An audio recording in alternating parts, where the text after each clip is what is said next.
यह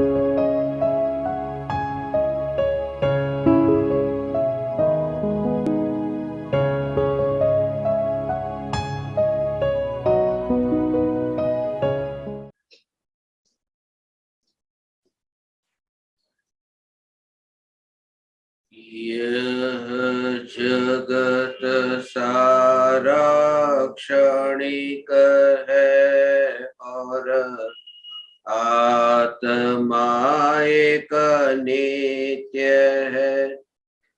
आत्मा का अनुभव बस एकमात्र नित्य है।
चैतन्य स्वभावी भगवान आत्मा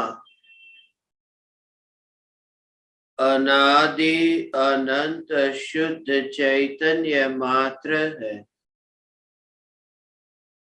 ज्ञान मात्र है। मैं शुद्ध चैतन्य मात्र, ज्ञान मात्र भगवान आत्मा हूँ। प्रति समय यह जागृति बनी रहे, इस जागृति का नाम धर्म है। देह की प्रत्येक क्रिया के काल में और विकल्पों के बहते प्रवाह के काल में ज्ञानी को प्रति समय यह जागृति रहती है कि मैं चैतन्य तत्व इस देह की किसी भी क्रिया में और विकल्पों के बहते प्रवाह में कहीं भी मिला नहीं हूँ। ऐसा शुद्ध चैतन्य तत्व मैं हूँ। प्रति समय स्वयं की शुद्ध चैतन्य सत्ता का बोध आत्म जागृति ही धर्म है। चैतन्य तत्व की स्व संवेदन प्रत्यक्ष निर्विकल्प अनुभूति होते ही देह होने पर भी देहातीत दशा प्रकट होती है। इतना ही नहीं, विकल्प होने पर भी विकल्पातीत दशा प्रकट होती है। चैतन्य तत्व की निर्विकल्प अनुभूति होते ही ज्ञान दीपक प्रज्वलन होता है। ज्ञान दीपक प्रज्वलन ही साधक की यथार्थ साधना है। अनादिकाल से नहीं प्रज्वलित हुआ ऐसा ज्ञान दीपक त्रिकाल प्रज्वलित चैतन्य ज्योति की सत्ता के स्वीकार से प्रज्वलित होता है। पर्याय और द्रव्य के बीच में थोड़ा भी फासला न रहे और अभेद मिलन हो, तब पर्याय में भी ज्ञान का दीपक प्रज्वलित होता है। ज्ञान का दीपक प्रज्वलित होने से पूर्व असंख्य समयों तक इस प्रकार का तत्व विचार चलता है, चिंतन की धारा चलती है, मगर चिंतन की धारा के दौरान भी धारा पर जोर नहीं, धारा को भी इतना उदासीन होकर के जानता है, इतना गौण जानता है, क्योंकि धारा तो प्रवाह है और मैं ध्रुव चैतन्य तत्व सदैव स्थित हूं, जहां बहने के लिए अवकाश नहीं, जहां आगे जाने या पीछे जाने के लिए कोई खाली जगह नहीं, जहां अनादि अनंत ऐसी ध्रुव चैतन्य सत्ता, उस अनादि अनंत ध्रुवता में कहां आगे कहां पीछे, कहां प्रवाह कहां धारा, ये धारा ध्रुवता में है ही नहीं। एक किताब को एक जगह से दूसरी जगह ले जाना हो तो एक किताब को दूसरी जगह ले जाने के लिए खाली जगह चाहिए, खाली जगह हो तो एक स्थान से दूसरे स्थान पर जाए। मगर जो चैतन्य सत्ता है वो अपनी सत्ता में से कैसे दूसरी जगह जाए, क्योंकि जहां उसकी सत्ता है अनादि अनंत सत्ता है, और अनादि अनंत यह चैतन्य सत्ता, इस सत्ता में कहीं अवकाश नहीं, पर्याय का प्रवाह निरंतर बहता है और ध्रुव में प्रवाह नहीं। इसलिए ज्ञानी की चेष्टा ही नहीं होती कि वे ध्रुव को अब पकड़ ले।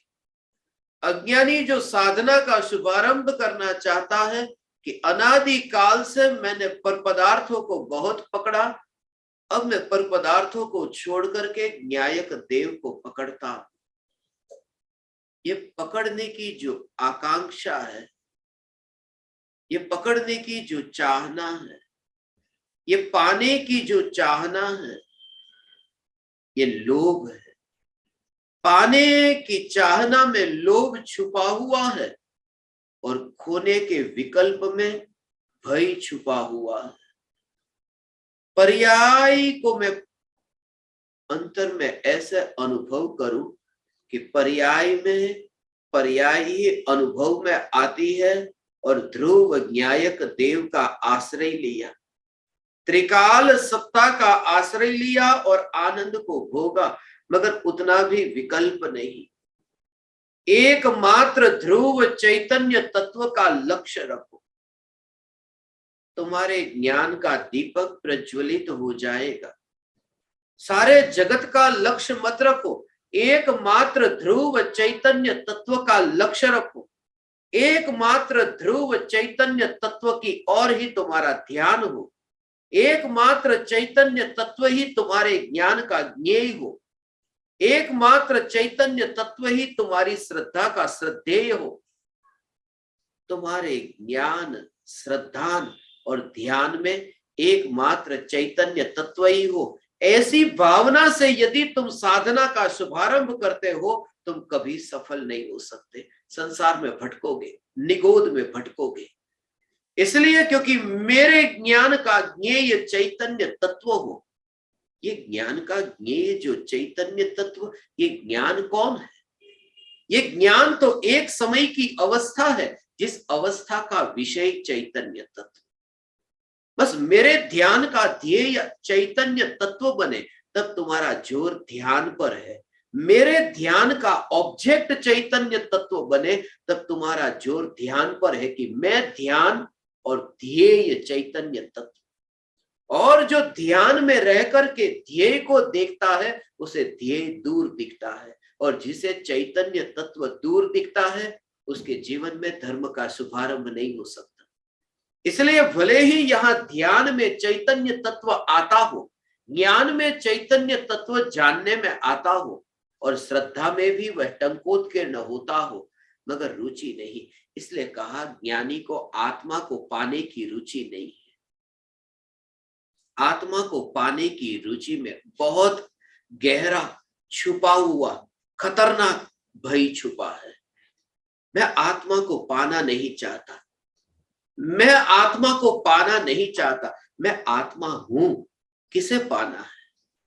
मैं आत्मा हूं, ये स्वीकार, और ये स्वीकार में ही पाना छुपा है। मगर स्वीकार में जो पाना छुपा है उस पर यदि जोर चला जाए पाने पर, तो फिर वो पर्याय दृष्टि हो जाता है। इसलिए आज का ये जो दिन, आज सुबह से ही मुझे ये विचार चल रहा था, प्रजासत्ताक दिन है, बहुत गहरा रहस्य है। आज चैतन्य तत्व की दृष्टि कैसे प्रकट होती है ज्ञानी को, किस प्रकार का तत्व विचार और चिंतन की धारा चलती है कि जिस चिंतन की धारा में द्रव्य का जोर किस प्रकार से होता है और पर्याय का नहीं। सत्ता का जोर है, प्रजा का जोर नहीं, क्योंकि सत्ता द्रव्य है और पर्याय वह आत्मा की प्रजा है। प्रजा के हाथ में सत्ता आए वही प्रजासत्ताक दिन है।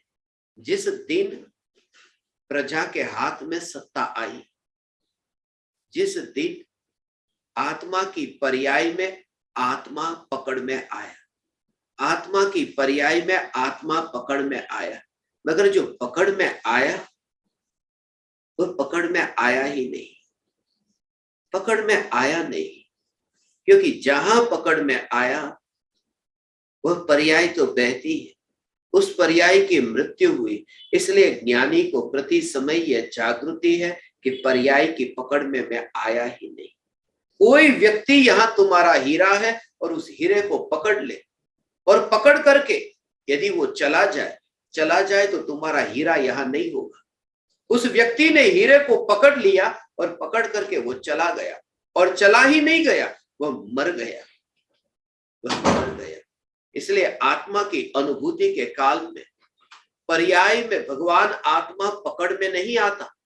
पकड़ने की तो भाषा है, पकड़ने की भाषा है कि आत्मा पकड़ में नहीं आता। अनुभूति के काल में क्या होता है, दोनों का अपना अपना कार्य होता है। ये बहुत सूक्ष्म रहस्य है। पकड़ में नहीं आता, दर्पण में मोर पकड़ में नहीं आता।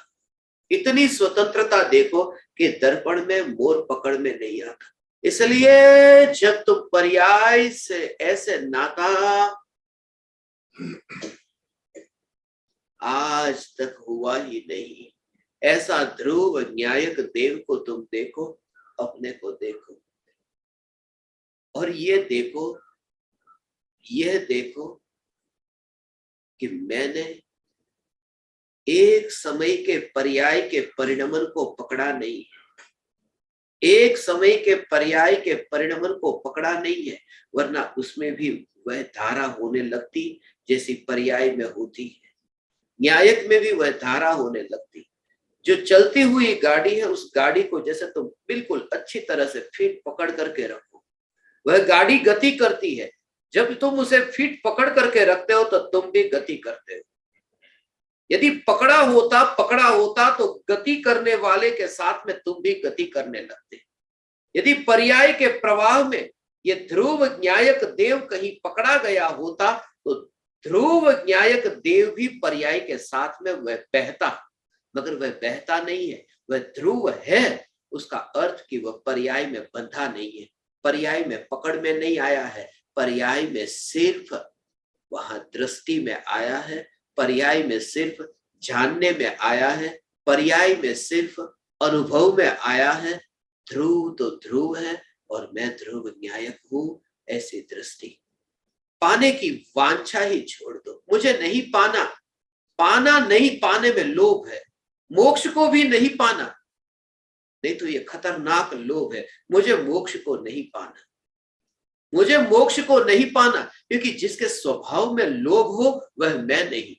मोक्ष को पाने वाला जिसके स्वभाव में लोभ हो वह मैं नहीं, तो फिर मैं आश्रय किसका लूं? त्रिकाली ध्रुव न्यायक देव किसी को पाना नहीं चाहता, क्योंकि पाना तो तब पड़े कि जब अपने में कुछ अपूर्णता हो, गिलास यदि खाली हो तो यह चाहेगा कि थोड़ा पानी बाहर से अंदर भरे, कोई पानी इसमें भरे क्योंकि गिलास खाली है। ध्रुव न्यायक देव में ऐसी परिपूर्णता है कि जो ध्यान है ये ध्यान मेरी ओर आए, ऐसी भी ऐसी भी ऐसी भी जिसे आकांक्षा नहीं है, जरूरत ही नहीं है, क्योंकि मैं ध्रुव न्यायक देव परिपूर्ण हूं। ऐसा मैं ध्रुव न्यायक देव, परिपूर्ण न्यायक देव, परिपूर्ण न्यायक देव, परिपूर्ण न्यायक देव। बाहर की बात तो दूर, धन को पकड़ने की बात तो दूर, रुपये को पकड़ने की बात दूर, ये देह को पकड़ने की बात दूर, चमड़े को भी वो पकड़े कैसे, जब अपनी ध्यान की अवस्था जो है वो ध्यान की अवस्था को भी जो पकड़ता नहीं,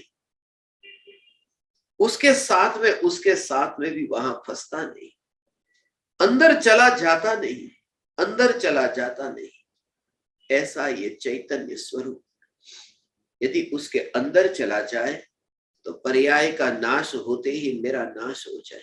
इसलिए तो जैसे 4 बजे आत्मा के ध्यान में लीन हुए ज्ञानी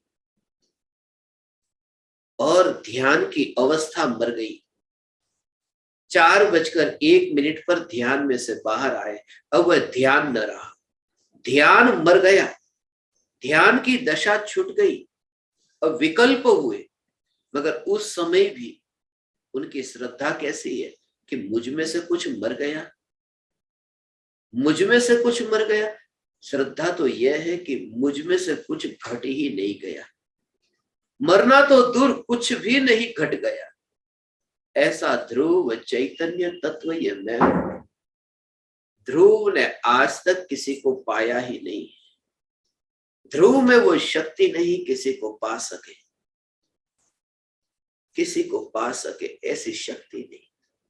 वहां खाली जगह है सागर में कि एक बूंद और गिरती है और सागर में मिलती है, वहां है खाली जगह कि सागर में बूंद मिल जाए। मगर यहाँ ये चैतन्य सागर ऐसा है कि जिस चैतन्य सागर में इतना भी अवकाश नहीं कि ध्यान का बिंदु चैतन्य सागर में अंदर प्रवेश कर दे, ध्यान का बिंदु चैतन्य सागर के अंदर मिल जाए। दिन रात जिसे ये विचार चलता रहता है उसका मिथ्यात्व मंद होने लगता है, मिथ्यात्व के कर्म के टुकड़े टुकड़े होने लगते हैं, क्योंकि यहां से ही लोभ मरता जाता है। चौथे गुणस्थान में जैसे लोभ मरता है, अनंतानुबंधी क्रोध मान माया लोभ, ये लोभ मर जाने का मतलब क्या? क्रोध तो मर गया, अनंतानुबंधी क्रोध मर गया, क्योंकि चौथे गुणस्थान में अब निज आत्मा के प्रति जो क्रोध था वह क्रोध अब मर गया। सम्यक दृष्टि सगे भाई पर चक्र छोड़े, सम्यक दृष्टि तलवार लेकर के किसी का वध करने जाए, सम्यक दृष्टि का क्रोध ऐसा, आत्मज्ञानी का क्रोध ऐसा, आत्मज्ञानी को भी ऐसा क्रोध आ सकता है। तलवार लेकर के गला काट दे किसी का, ऐसा क्रोध भी आत्मज्ञानी को आ सकता है। फिर अनंतानुबंधी क्रोध तो उन्हें छूट गया, वह कौन सा क्रोध था जो छूट गया? वह क्रोध था निज आत्मा के प्रति क्रोध, जो निज आत्मा को अनादि से नहीं देखा।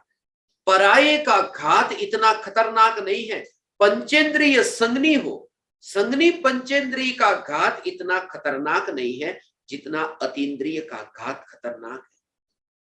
क्योंकि आलू प्याज में जब था तब पंचेंद्रिय का घात करने कहा गया था।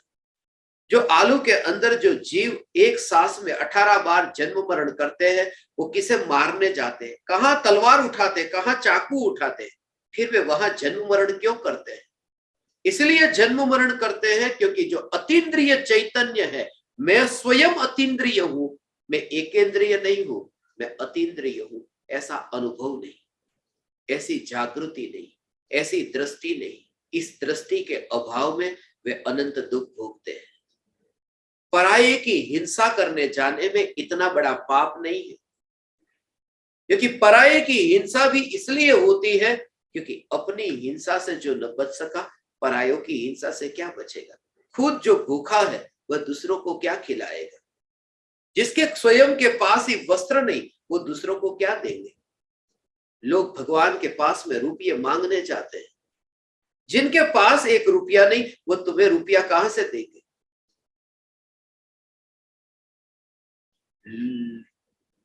त्रिकाल तीन लोक के नाथ चैतन्य परमात्मा, ये मैं न्यायक देव, इसका घात न हो। और घात न होने का सीधा अर्थ कि उससे मुंह न मोड़ना। जिस पर क्रोध है उसकी और मुंह नहीं करते, नजर हटा लेते। जैसे ही सामने वो व्यक्ति आया, शत्रु के सामने देखते नहीं, जानबूझ करके उसे नजरअंदाज करते हैं कि उसे देखना ही नहीं। क्रोध ये है, खतरनाक क्रोध है। और क्रोध तो क्रोध है, वैर और खतरनाक है। बासी क्रोध का नाम वैर है। आम तो बाजार से लेकर आए और खा लिया, मगर जो अचार है वो खतरनाक है। 2 महीने बाद भी खा सकते हैं, 4 महीने बाद भी खा सकते हैं। गुस्सा आया और चाटा मार दिया, गुस्सा आया और मुंह पर बोल दिया, ये क्रोध, ये इतना खतरनाक नहीं है। मैं देख लूंगा बाद में कभी, मैं बाद में कभी देख लूंगा। ये और खतरनाक है, ये बैर हो गया, ये बासी क्रोध हो गया। बासी क्रोध ये बैर है। और वह बैर भी इतना खतरनाक नहीं है जितना निज आत्मा के प्रति क्रोध का भाव। देखना ही नहीं चाहता, देखना ही नहीं चाहता कि मैं कौन हूं। और जब ये देखा, ये जब देखे अंतर में कि मैं कौन हूं, मैं कौन, जैसे ही रुचि जगी स्वयं को देखने की, अब बाकी सब कुछ है, सब कुछ होने पर भी उसे देखने में रुचि नहीं। इसलिए तो ज्ञानी ने जैसे ही आत्मा की अनुभूति के काल में अब आत्मा को जाना, आत्मा को जानने के बाद में अब तलवार से किसी को मारने का भी भाव आया, मगर इन भावों में भी उन्हें वे भाव नहीं जानने में आते। उन भावों में भी उन्हें ज्ञान जानने में आता है, क्योंकि वे देखते हैं कि जो अनुभव में आया है ये चैतन्य, इस चैतन्य का विस्तार इन भावों में नहीं है। ये अनुभवी के लिए कहता हूं, तुम स्वच्छंदी निश्चयाभासी मिथ्या दृष्टियों के लिए नहीं, मैं ज्ञानियों के लिए कहता हूं कि जिन्हें अंतर में वो चैतन्य सत्ता अनुभव में आई है और दिखती है, उन्हें ये विकल्प ऐसा दिखता है कि विकल्प में मैं कहीं पर भी नहीं हूं, क्योंकि जहां मुझे ज्ञान का अनुभव हो रहा है उसके साथ उसका मिलन, उसका मेल नहीं खाता है। वह क्रोध का मेल चैतन्य से खाता नहीं। क्रोध चैतन्य से अलग जाति का दिखाई देता है, दोनों के बीच में फासला दिखाई देता है। गुड़ और मिर्ची, इन दोनों के बीच में पास में रहने पर भी मैं दोनों को अलग अलग देखता हूं। मैं श्रीखंड में दही और शक्कर होने पर भी मैं उन्हें अलग अलग देखता हूं। मगर जब श्रीखंड तुम्हारी जीभ पर आता है, उस समय तुम्हें पता है कि ये मीठापन शक्कर का है, खट्टापन दही का है। ये पता है, ज्ञानी को भी पता है ये ज्ञान है और ये क्रोध है। मगर एक बात खास, कि जब शिखंड तुम्हारी जीभ पर आता है और तुम्हें जो भेद पता चलता है, उससे पूर्व तुमने अकेली शक्कर को एक बार चखा है कभी ना कभी, वरना यहां पता नहीं चलता। अकेली शक्कर को एक बार चखा है। निर्विकल्प ध्यान में एकमात्र चैतन्य स्वरूप को जिसने पहचान लिया, अब विकार के साथ में भी वो चैतन्य आए तो भेद देखता है कि ये विकार मैं नहीं, क्योंकि वही ध्यान का ध्येय बन चुका है। एक बार वह दृष्टि में आ चुका है। मेले में अपने बेटे को मेले से न्यारा वह देख सकता है, क्योंकि एक बार बेटे को मेले से अलग अकेले में देख लिया है। ध्रुव न्यायक देव को जिसने एक बार एकांत में ध्यान में देख लिया, अब वह भीड़ में भी एक न्यायक देव को देख सकता है। और ये प्रयोग तुम करो तो प्रयोग से तुम्हें ये पता चलेगा। एक बार एकांत में न्यायक को देखे और उस एकांत का अर्थ ही वहां और कोई नहीं। एकांत का अर्थ वहां सन्नाटा है, उस एकांत में सन्नाटा। सन्नाटा का अर्थ समझते हो? एकांत व सन्नाटा अर्थात कोई कोलाहल नहीं। ताली बजती है ना, कहते हैं ना दो हाथों से ताली बजती है। कहते हैं ना ध्वनि उत्पन्न होती है भाषा वर्गणा के टकराने से। दो हो तो विवाद होता, टकराहट होती, और जहां एक हो वहां कैसी टकराहट? वहां कोई है ही नहीं। इसलिए जो ध्यान के बारे में मैं कह रहा हूं, वहां दो नहीं है, वहां एक है। दो नहीं है, एक ध्यान और ध्यान का विषय, एक ध्यान करने वाला और एक ध्यान में आने वाला, ये दो तो है। एक पर्याय और एक द्रव्य, ये दो तो है। जब तक दो है तब तक वहां पर सन्नाटा नहीं है।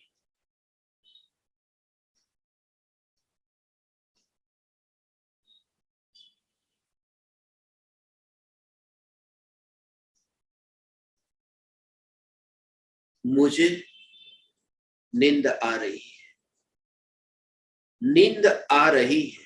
नींद और मैं, ये दोनों अलग है। मैं अलग हूं और नींद अलग है।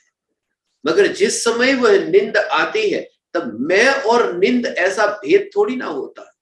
उस समय सिर्फ सो जाता है बस। वहां मैं और नींद कुछ भी नहीं, वहां सन्नाटा है। निर्विकल्प ध्यान के काल में, ऐसी अनुभूति के काल में वहां सन्नाटा है। शांत चैतन्य, दो नहीं। और यह अनुभूति मात्र इसलिए कहा, अनुभूति मात्र इसलिए कहा, इसलिए वह मोक्ष की भावना, अब मोक्ष की कामना और वासना से कैसे पीड़ित हो। कैसा मोक्ष, कैसा मोक्ष? अनंत काल के बाद में भी जिस मोक्ष के लिए तुम कल्पना करते हो, सपने देखते हो, उस मोक्ष को तो ज्ञानी ने यही देख लिया। क्योंकि उस मोक्ष को देखने का अर्थ, तुम कहते हो कि बिना शरीर का देह से मुक्त होकर के सिद्ध शिला पर विराजमान होगा, और ज्ञानी ने तो यहां देख लिया। वहां वो सन्नाटे में ही वो अनुभव कर लिया, वह अनुभव कर लिया। उस व्यक्ति को तुम पूछो, जो व्यक्ति नींद में है और उस व्यक्ति के आसपास में टेबल कुर्सी है, और वह व्यक्ति जब जागता है, उसे पूछो कि जब तुम इस घर में नहीं रहोगे तब ये टेबल कुर्सी की हालत क्या होगी, तुम्हें पता है?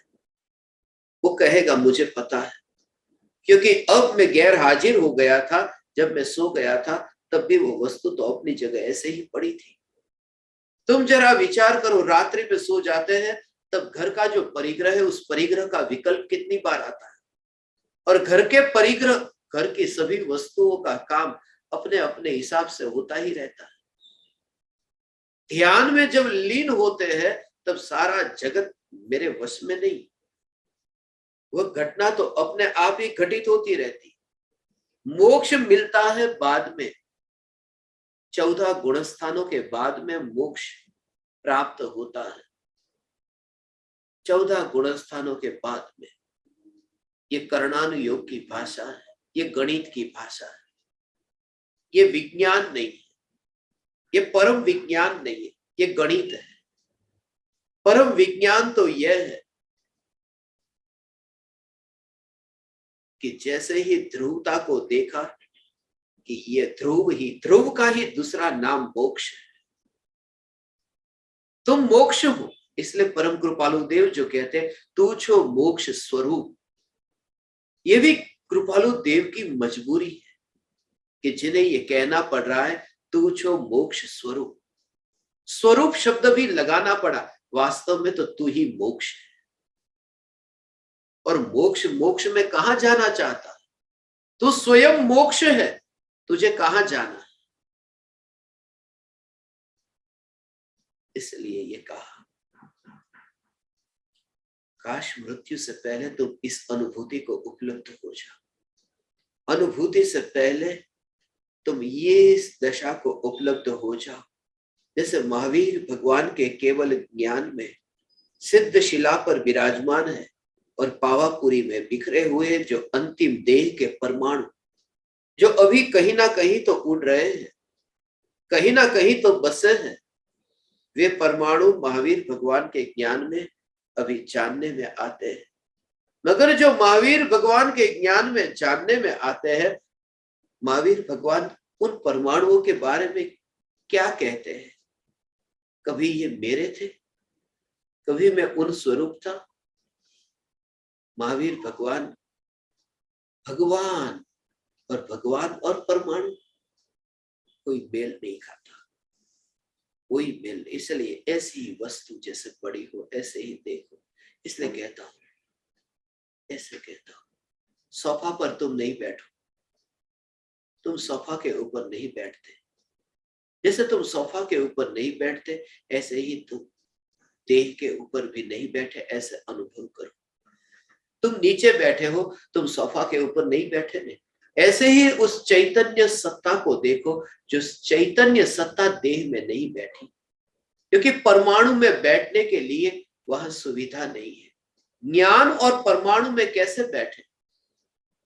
एक वस्तु दूसरी वस्तु के ऊपर कैसे बैठे? इतनी स्वतंत्रता स्वरूप तुम देखो, यही सत्ता स्वरूप है। इसलिए प्रत्येक सत्संग के शुभारंभ में मैं आपसे कहता हूं, चैतन्य सत्ता मात्र, यह सत्ता मात्र, ये चैतन्य सत्ता मात्र मैं हूं, मैं हूं। मगर इस पर जो अभी अधिकार जमाया हुआ है, यही गुलामी है। परदेसी कोई भारत की सत्ता पर अपना अधिकार जमाए, ये गुलामी है। अंग्रेज भारत आए और भारत की सत्ता, भारत देश पर अधिकार जमाए, ये गुलामी। तुम्हें कैसा लगता है ये गुलामी? ये गुलाम अवस्था तुम्हें लगती है? ऐसा अनुभव होता है कि ये अवस्था गुलाम है? जब तुम्हारे अंदर ये विचार चलता है कि मैं चैतन्य सत्ता मात्र हूं, तब तुम्हें ऐसा लगे कि कोई परदेसी मेरे पर अधिकार जमा रहा है। कोई परदेसी। कौन परदेसी? विकल्प। क्योंकि वह जो विकल्प उत्पन्न हुआ कि मैं चैतन्य सत्ता मात्र हूं, ये कहने वाला तो विकल्प है। विकल्प ये कहता है कि मैं चैतन्य सत्ता मात्र हूं, और विकल्प का अधिकार न्यायिक देव पर नहीं है, ये कोई परदेसी है। इसलिए पूज्य गुरुदेव श्री कान्जी स्वामी कहते थे, पर भाव ही परदेश है, निज भाव ही निज देश है, स्वभाव ही स्वदेश है। और परदेश से स्वभाव में आना, परदेश से स्वभाव में आने का अर्थ क्या? जो बाहर विकल्प जो है, वो विकल्प जो न्यायिक पर अधिकार जमाना चाहे कि मैं न्यायिक देव हूं, उन विकल्पों में भी तुम रस न लो, और अंदर ही जो आत्मा की ही संतान, ये जो जानना जानना जानना जानना जानना, यही ये स्वीकार करे मैं न्यायिक देव। ज्ञान की एक समय की अवस्था में त्रिकाली ध्रुव चैतन्य परमात्मा, ये जो अनुभव में आया, ये अनुभव में आया, ये अपनी प्रजा के हाथ में सत्ता आई। वो विकल्प के हाथ में सत्ता जा रही थी, जा सकती नहीं थी, सिर्फ कल्पना थी, सिर्फ कल्पना थी, जा नहीं सकती थी। इसलिए तो तरह तरह के विकल्प हुए।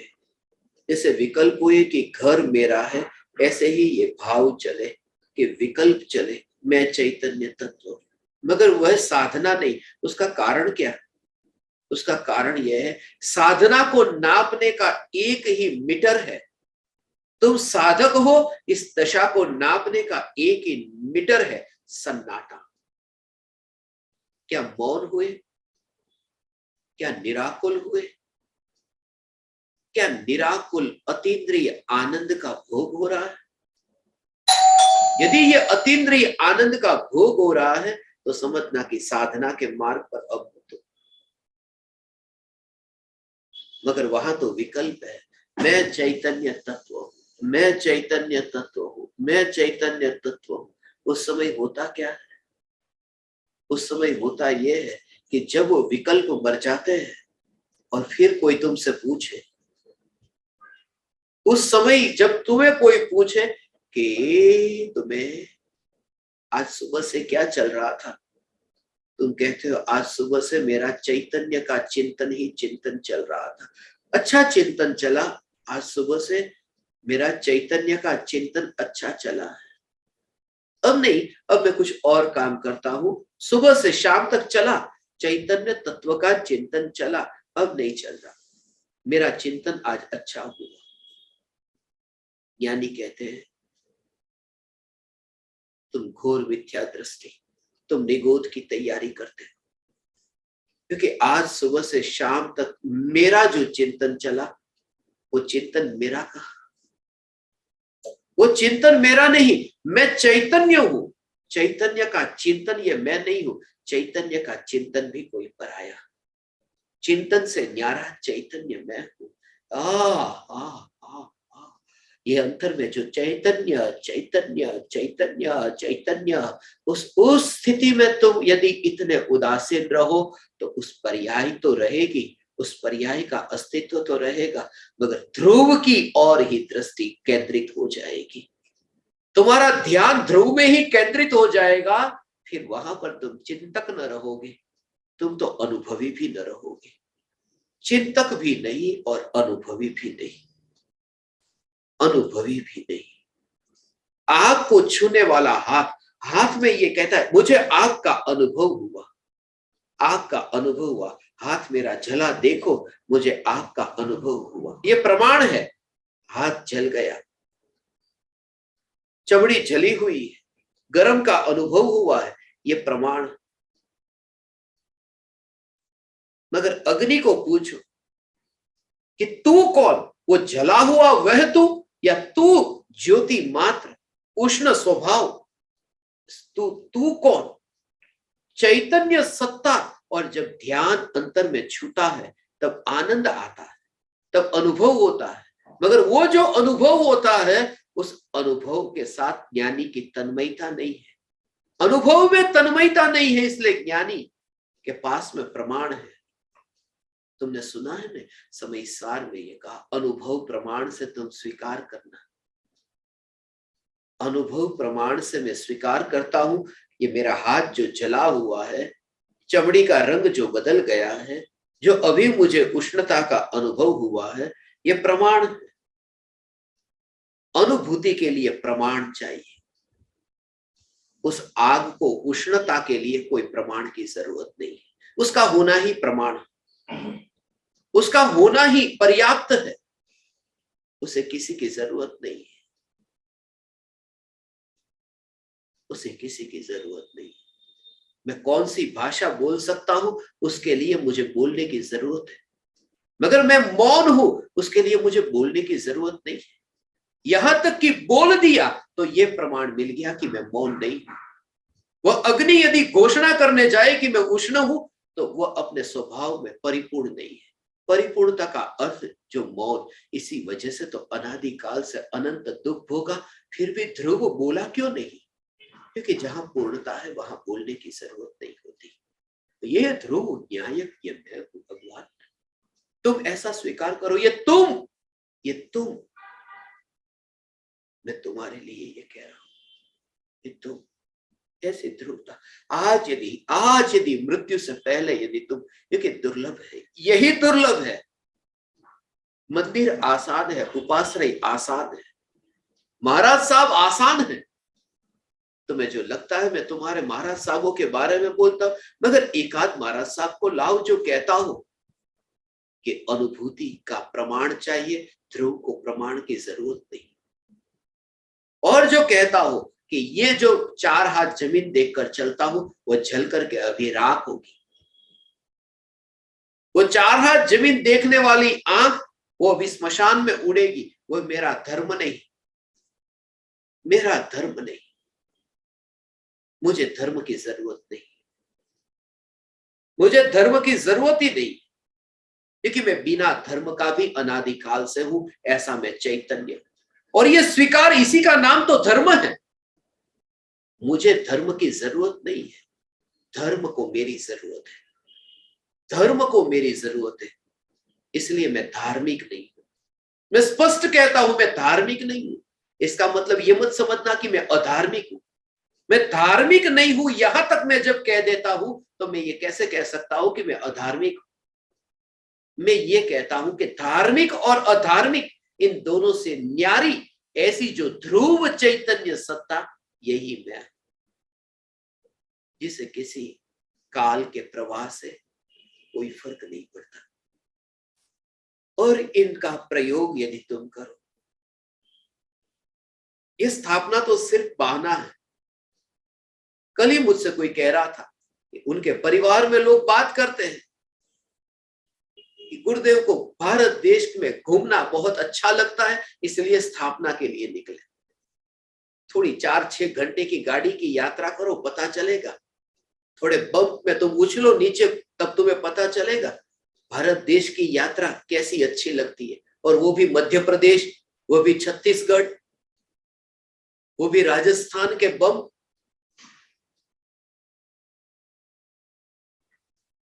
मुझे समय सार की स्थापना करने में भी रस नहीं है, और मुझे घूमने में भी रस नहीं है। मेरा रस है कि समय सार की स्थापना का बहाना मैं ढूंढ लूं और ये चैतन्य की पुकार करूं। ये बहाना है। इस बहाने, ये तो मैं स्पष्ट कहता हूं, ये बहाना है। स्थापना है ये कोई स्थापना है? ये स्थापना नहीं। शास्त्र तुम्हारे पास में पोस्ट से भी भेजा जा सकता है, ईमेल से आसानी से भेजा सकता है। अभी भेजू और उठू, उससे पहले तुम्हारे पास पहुंच जाए। इसलिए इस स्थापना में कोई दम नहीं।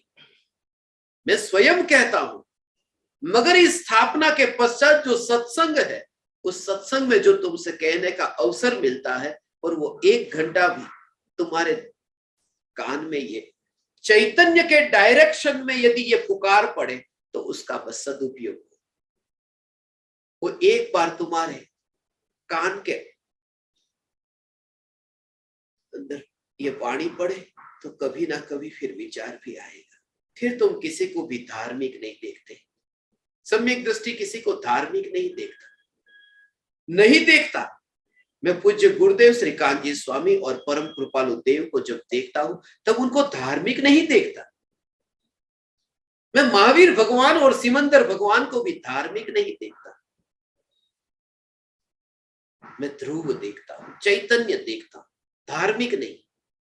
चैतन्य देखता हूं तो फिर मस्तक क्यों झुकाते? मस्तक क्यों झुकाते हो? इसलिए क्योंकि मैं उन्हें धार्मिक जानता हूं, देखता नहीं। धार्मिक जानना ये ज्ञान का विषय है, और धार्मिक देखना ये श्रद्धा, ये ध्रुव देखना ये श्रद्धा का विषय है। मैं ध्रुव देखता हूं। सम्यक दृष्टि की दृष्टि में प्रत्येक आत्मा परमात्मा दिखाई देता है, और प्रत्येक आत्मा 1 इंद्री, 2 इंद्री, 3 इंद्री, 4 इंद्री, पंचेंद्री, ये जानने में आता है। ये जानने में आता है। जानने में तो आए, वरना कोई भी जीव किसी का भी भक्षण करेगा। आलू भी खाए और मांस भी खाए, सब समान है। आत्मा तो आत्मा है, ऐसा हो जाएगा। या फिर वनस्पति खाओ और आलू खाओ, सब खाओ, समान है, ऐसा हो जाएगा। इसलिए ज्ञान में तो भेद जानना, मगर दृष्टि में भेद न देखना।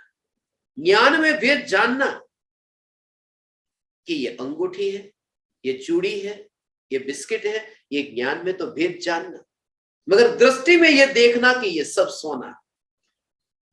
ज्ञान में तो भेद जानना कि ये हीरा है, इस हीरे के ऊपर दाग है।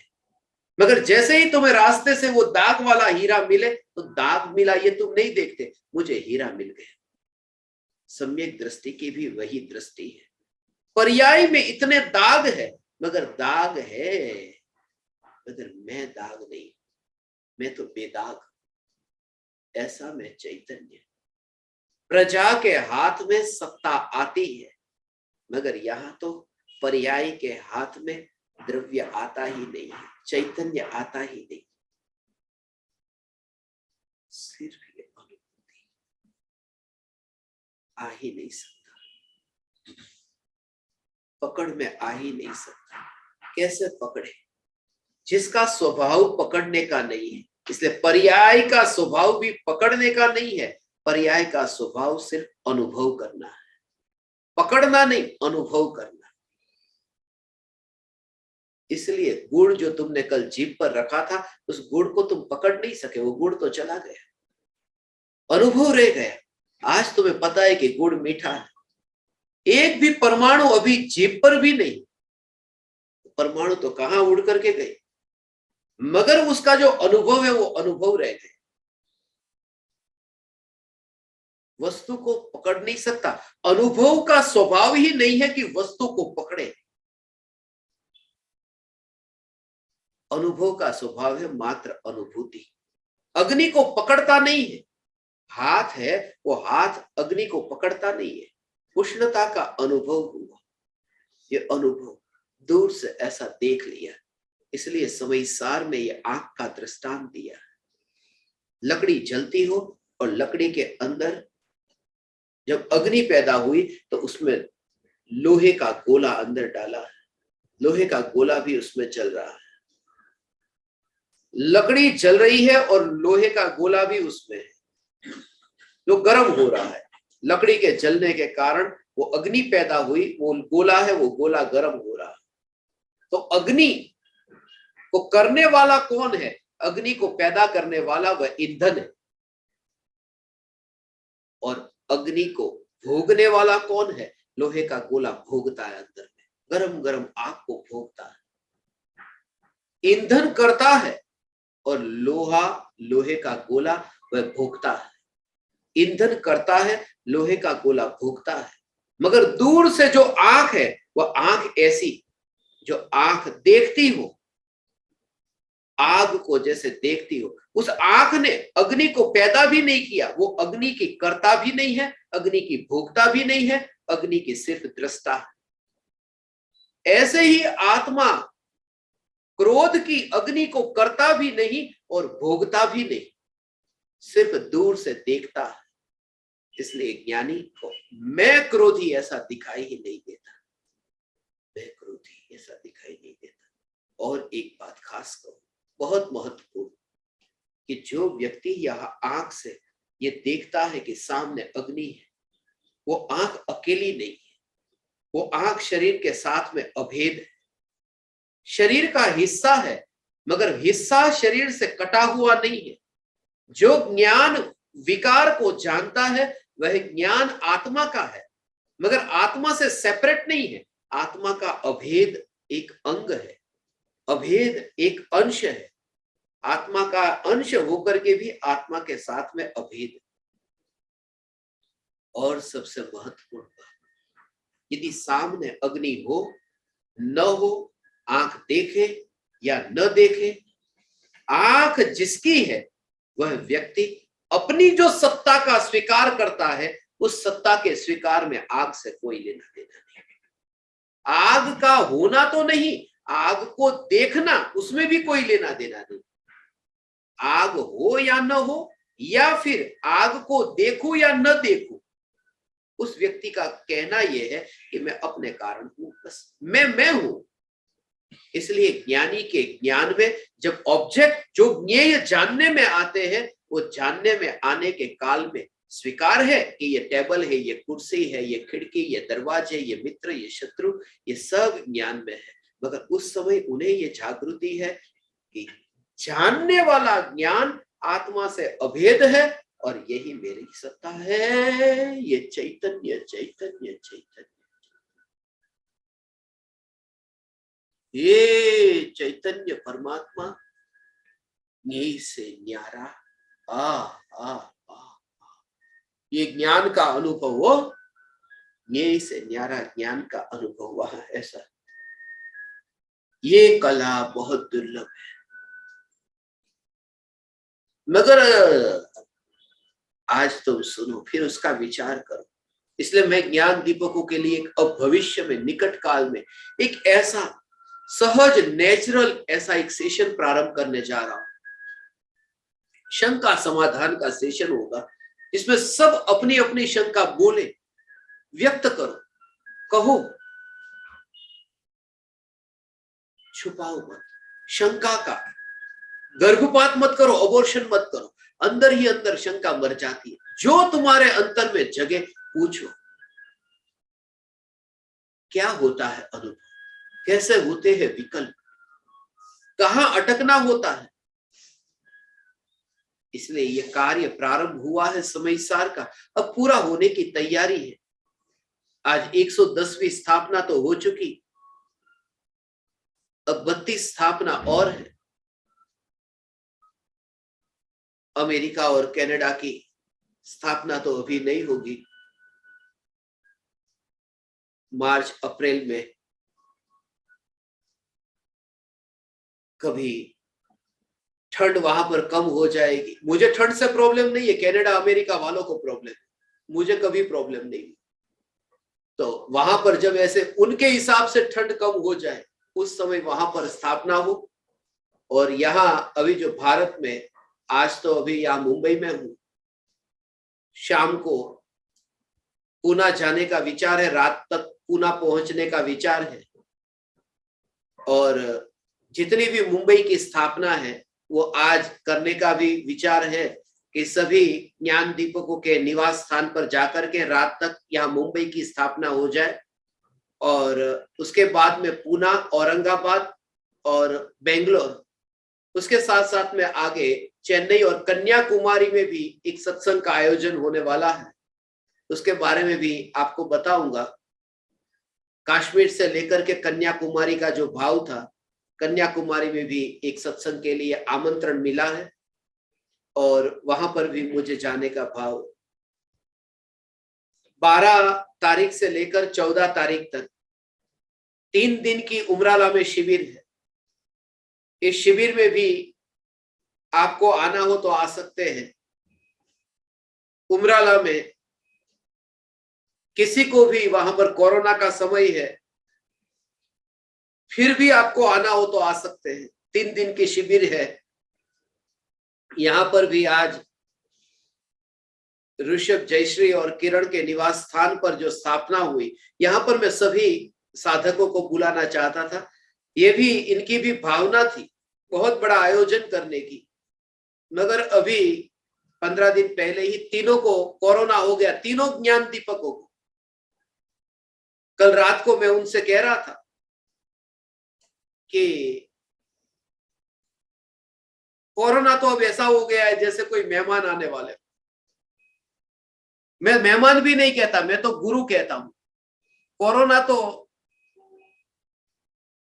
ऐसा है जैसे कोई गुरु आने वाले हो, क्योंकि गुरु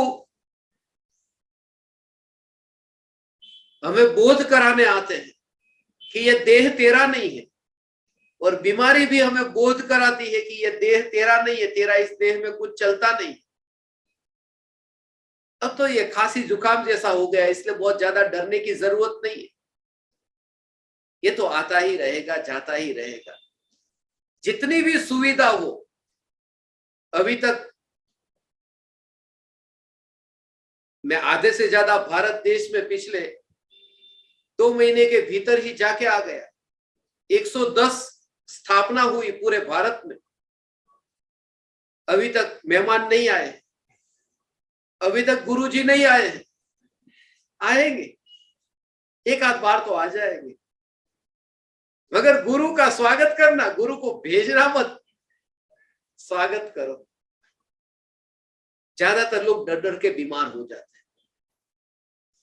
इतना विमान बदलता हूं, और ये तो कोरोना वाला घर था, पहले से बता देता हूं पूना वालों को।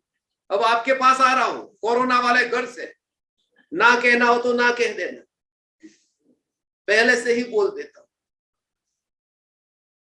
मैंने तो ऐसी कसौटी की थी दिल्ली में, जहां जहां जाता हूं वहां जाते ही, जैसे ही मेरी बैग रखता हूं, 5-1 मिनट के लिए तो खांसी खाता हूं ऐसा करता हूं। वो कहते बहुत जुकाम है। हाँ, जुकाम भी है, बुखार भी है, गला बहुत खराब है। फिर वो कहते कोई बात नहीं, चलेगा। तो वहां रहता हूं, नहीं तो नहीं रहता। होता कुछ भी नहीं। इस निमित्त से अभी आज पूरे मुंबई में जितनी भी जगह आज जा सकूं, आज ही का दिन मुंबई में 26 जनवरी का दिन था। और जैसा मैंने आपको कहा, उमराला में शिविर जो 3 दिन की शिविर होगी, 14 तारीख को वैलेंटाइन डे है, 142 का दिन है। और उसी दिन मैं आपको भविष्य में उसकी सूचना दूंगा। जो 1 लाख ईमेल आईडी पर अपन को समय सार की पीडीएफ फाइल भेजना है, वो मेरी भावना है। और जो ज्ञान दीपक जिनके माध्यम से हमें ये ईमेल आईडी प्राप्त हुए हैं, दिल्ली के ज्ञान दीपक, शेष, नागेश और मोक्ष, तो इन्हीं के साथ में बैठ करके एक बहुत अच्छा सा लाइव प्रोग्राम रखने वाले हैं। जिस समय हम सब, उस समय हम सब एक साथ में बैठ करके 1 लाख ईमेल भेजने का इनॉग्रेशन, उसका उद्घाटन करेंगे। और उसमें मैं भावना भाता हूं आप सब ज्ञान दीपक जुड़े, लाइव रूप में जूम पर उसका सेशन रखेंगे और यहाँ से शेयर स्क्रीन करके आपको बताएंगे कि कैसे ये 1 लाख जगह पर समय सार की पीडीएफ फाइल पहुंच रही है। इसके अलावा राग की दीवार का पड़ोसी, उसका अंग्रेजी अनुवाद जो अपने प्रत्यक्ष ज्ञान दीपक निधि दिल्ली, जो भारत के वैज्ञानिक भी है और अपने प्रत्यक्ष ज्ञान दीपक में यहाँ ग्रंथादिराज समय सार को पहुंचाने में जिनका प्रमुख हाथ रहा है, जो समय सार की स्थापना के प्राण है, ऐसे उनके हाथों से जो समय सार अब पूरी पृथ्वी में जो पहुंच रहा है, इसके साथ साथ राग की दीवार का पड़ोसी, द एशवॉल्स नेबर, उस किताब को उन्होंने जो अंग्रेजी भाषा में अनुवाद किया है, वो रचना भी प्रिंट होने के लिए पहुंच गई है। वो भी आशा करते हैं कि 14 फरवरी तक उसका भी प्रिंट होकर के आ जाए। समय सार की हिंदी कॉपी जो अभी समय सार शास्त्र हिंदी में, वह भी प्रिंट होने के लिए पहुंच चुका है। वह भी भावना बातें हैं कि हिंदी भाषा में ये 415 गाथा सरल भाषा में आप तक पहुंचे, क्योंकि ज्यादातर भारतवासी सब हिंदी भाषी ज्यादा है, इस वजह से आपको समझने में अत्यंत सरलता रहेगी। तो इस प्रकार से भविष्य का अपना स्थापना का, साधना का ये कार्यक्रम रहेगा। आज यहाँ बहुत लंबे काल के बाद में ग्रंथाधिराज समय सार की स्थापना हुई। वहां स्थापना शास्त्र परमात्मा के पास में रखा, सामने भगवान रखते हैं, शास्त्र वहां भगवान के पास में रखते हैं, वही स्थापना है। भगवान सामने चाहिए। शास्त्र को हम ज्ञान कहते हैं, शास्त्र ज्ञान, ज्ञान को परमात्मा के पास में रखना, यही स्थापना है। ये त्रिकाली ध्रुव चैतन्य परमात्मा के निकट अपने ज्ञान को रखना, यही स्थापना है। ये साक्षात चैतन्य समय सार को एक समय के लिए भी दृष्टि से छूटे नहीं, उसका एक ही प्रयोग। ये जो प्रयोग मैं आपको बताता हूं, ये मेरी बोलने की भाषा समझना। जब भी मैं कहूं कि न्यायक पर दृष्टि करो, न्यायक का चिंतन करो, न्यायक देव में स्थिर हो, यही मेरे ध्यान का ध्येय बना रहे, ये जब मैं तुमसे कहूं, ये बोलने की भाषा है। मगर जब तुम्हारा चिंतन हो, तो चिंतन में ये विकल्प मत करना कि ध्यान का ध्येय चैतन्य बना रहे, ज्ञान का ज्ञ। तुम जब चिंतन करो, तब चिंतन में मैं चैतन्य, बस ध्यान और ध्येय ऐसा जोड़ना मत, ज्ञान और ज्ञ ये जोड़ना मत, श्रद्धान और श्रद्धेय ये जोड़ना मत, मैं चैतन्य।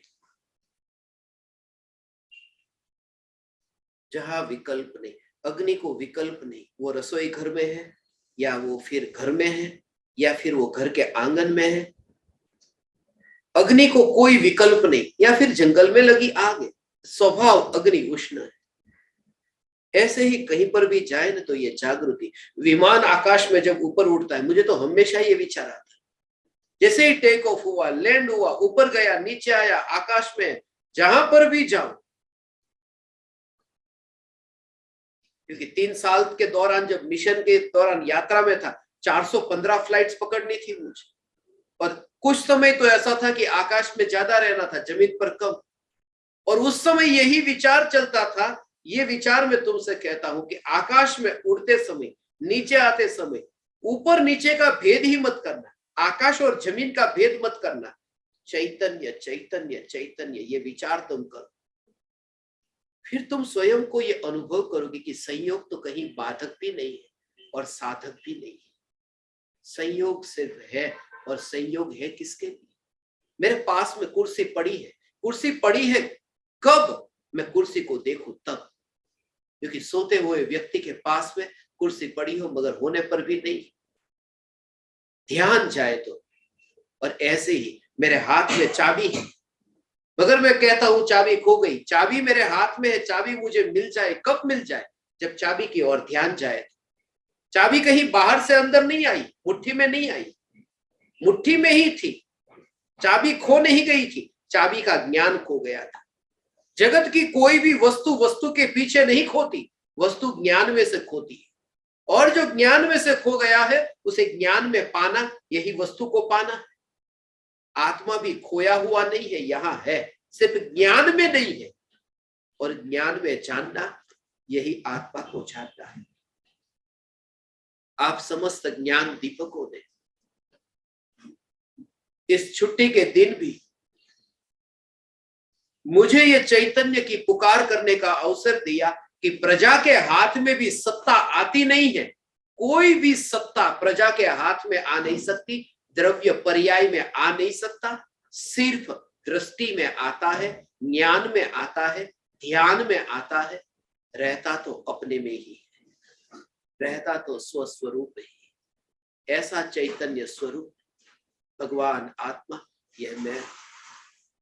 आप समस्त, फिर से कहूं, गुजरात के अलावा जितने भी ज्ञान दीपक है भारत देश के, सिर्फ वे ही ज्ञान दीपक अभी 11 बजकर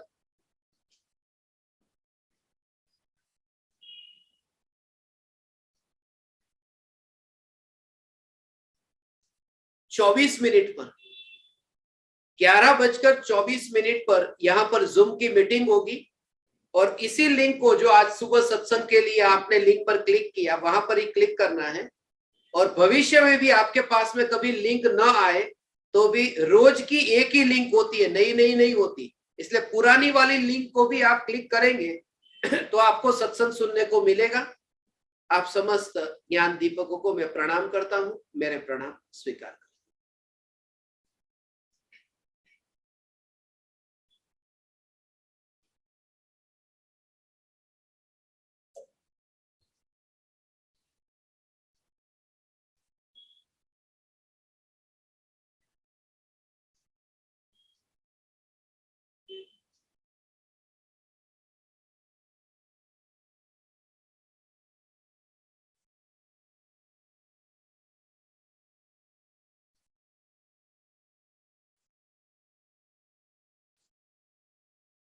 अहो अहो श्री सद्गुरु करुणा सिंधु अपार,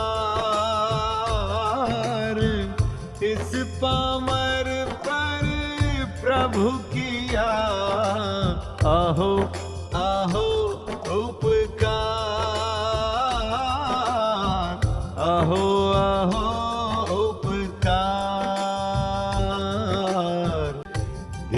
सहित जिनकी दशा वरते देहातीत,